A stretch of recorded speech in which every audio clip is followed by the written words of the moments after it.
Now, ever since we got the Kenobi series and even the Boba Fett show, a lot of fans have been really criticizing how Kathleen Kennedy handled both those installments with the Star Wars universe on Disney Plus and what's in store for the other shows that she's working on, such as Skeleton Crew and The Acolyte. This is Mike Zero. Make sure to subscribe if you are new to the channel for future Star Wars updates. Also, by the way, guys, make sure to drop a thumbs up on this video to support the channel. I thank you all so very much for the kind support. It is greatly appreciated.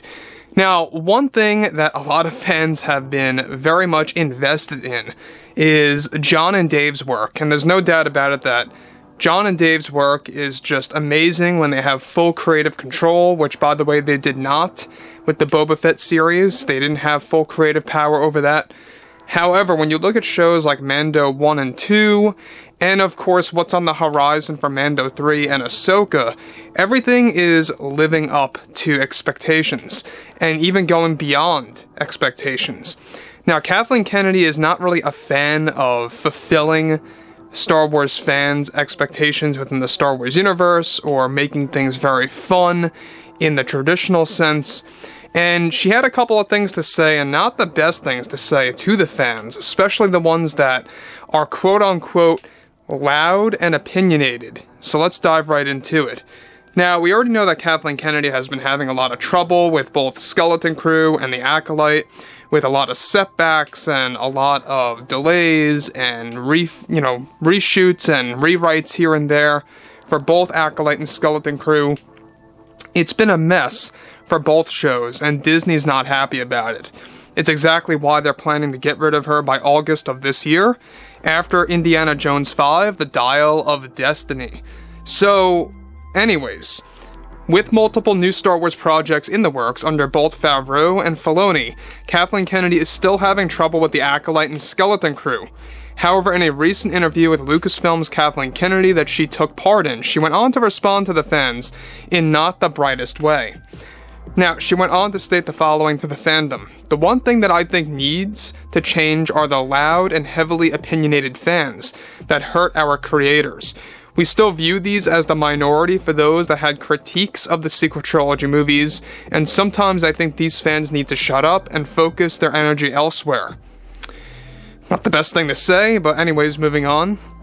"We have no room for negativity with our creators. I have been very proud of my work and what I did with the sequels, and the loud, opinion-focused side of the community, I have noticed, tries to manipulate other fans into thinking the same way, and I just think that it is not healthy for Star Wars, and it's not healthy for our creators to feel that pressure." I want to just come to a halt here real quick before I move on to the next thing that she talks about. It's not that the fans are manipulating anybody, it's not that the fans are kind of trying to convince other fans to think like them. The true fans that are very passionate, yes, they're loud, yes, they're opinionated, but in a good way. They're very passionate about what they love. That's really what it all comes down to. That's the truth. And it's not that they're trying to force people to think a certain way, they're just trying to make others kind of get two sides of the story straight. Showing fans, how Disney thinks about Star Wars and how the fans think about Star Wars and where it should really go and how it should be balanced out, right? And I think that's why you had so much division with the sequel trilogy, right? You're not going to change anybody's beliefs. You can't change anybody, and it's not right to try and attempt to change anybody. I get that.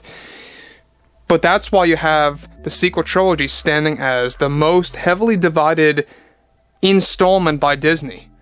Literally. You have a lot of fans that love the sequels, and that's fine. You guys, whoever you are out there that love the sequels, that's very much okay. I, however, am not a fan of 7 through 9, but I've openly stated multiple times that what I do love about the sequels is that it has moments, little breadcrumb moments in all of the movies that I really love, such as Ben Solo and Han Solo reuniting. Or another example, I like Palpatine, visually speaking, in Episode 9. Did it make all that much sense to bring him back? Maybe yes, maybe no. It's somewhere in between. It's kind of a very tough and complicated scenario. But anyways, I digress. On to what Kathleen Kennedy has to say, more so about all of this. she goes on to talk more about herself. Now, she goes on to state, so far we are working on moving away from George's vision using the Skeleton Crew series and the Acolyte. It's going to be the most exciting thing that we have put together in the last couple of years, since it's not relying on George's view of Star Wars. I am sure fans will have a problem with all of that. It is in my interest to evolve this franchise with the 2 shows that I'm working on, and how we can detach from Lucas's view of the franchise. I'm hoping for a very successful 2023 with our Skeleton Crew show, and I couldn't be happier from what we have done so far. Now, the real truth, by the way, guys, is that it sounds like here that she's trying to cover up all the problems that are happening with Skeleton Crew and the Acolyte. There's a lot of setbacks, like I talked about before, a lot of delays, a lot of problems, and it's not stopping there. You know, there's going to be more problems in post-production, I'm sure. So, Kathleen Kennedy really briefly saying how the fans need to shut up about their overall, beliefs in what should be done and what should not be done and stuff like that. And maybe some of you guys out there agree with Kathleen Kennedy, but I think the majority do not like Kathleen Kennedy's take here on the fans. It's almost like really kind of trying to pinpoint and make an assumption that the fans that were really critical or having a lot of critiques about the sequels are the ones to blame for the recent decline in creativity. And look, I mean, some fans are going to like what they like, and that's fine. But when you look at someone like Kathleen Kennedy, she's openly saying how she wants to move away from George Lucas's vision and his philosophy of Star Wars and his view of what the franchise stands for. She wants to actually trash that and get rid of it. No more. She just wants to put it to the wayside and call it a day. And you know what? I mean, that's not how it works. This is the guy that created the franchise. It's all because of George, and I understand it doesn't all have to be about George 100%, but you gotta keep that baseline of George's vision intact, right? Is what I'm saying. You gotta have that baseline in there, which is why I think the sequels felt very off, very kind of different in spirit. It wasn't quite there. And a lot of it, yes, had to do with George Lucas not being present on set. He was at one point, but a lot of his scenes were deleted, and that also created a lot of controversy. And, at the end of the day, I mean, we here are now in 2023. We got The Bad Batch 2 looming, which, by the way, is said to be very successful as an animated show. After that, we got Mando 3. After that, we got Ahsoka.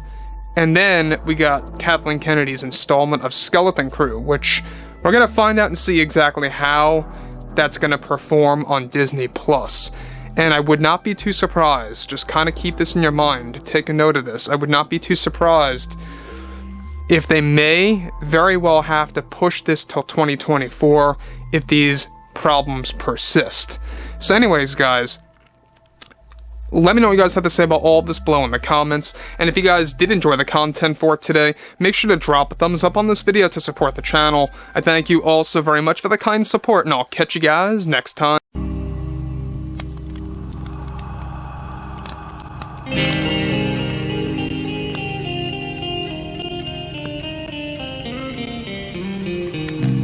Gun in hand, we are alone again. From night to moon, we hear them moans again.